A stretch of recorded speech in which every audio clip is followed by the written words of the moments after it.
Il est surtout temps de mettre en œuvre un autre projet, une autre vision, de créer plus de solidarité, de plus de cohérence dans les politiques publiques de l'État. Cette campagne ne doit pas se résumer à un référendum pour ou contre un homme. Nos concitoyens attendent de nous des propositions concrètes, une vraie stratégie pour les 20 ans à venir.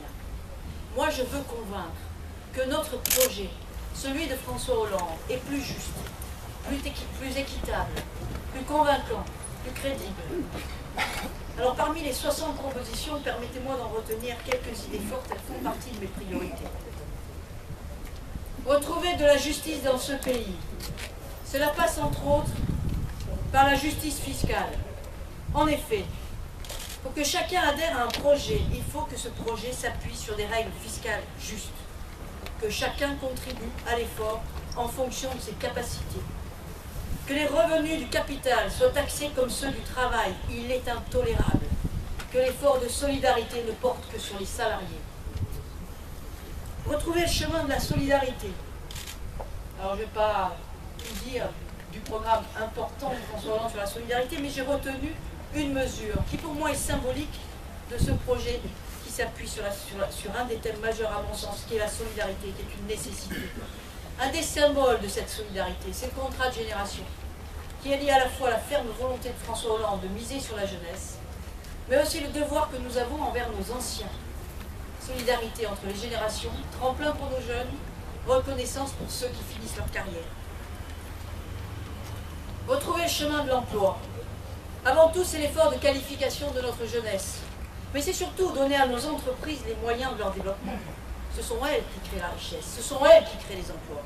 Donc tout doit être fait pour les soutenir, pour les développer, les pousser à l'innovation, à l'exportation. Tous les outils, fiscalité, banque publique d'investissement, livret d'investissement et autres, doivent être mobilisés pour sortir du marasme économique, pour relancer la croissance, pour créer de l'emploi, pour redonner du pouvoir d'achat et de la dignité. Le projet de François Hollande doit trouver son prolongement ici.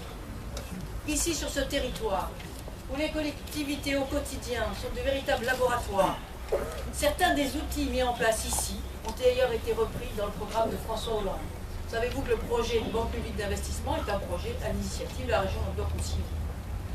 L'action par l'investissement, le soutien à la dynamique économique, la solidarité à travers les politiques publiques, les transports, le logement.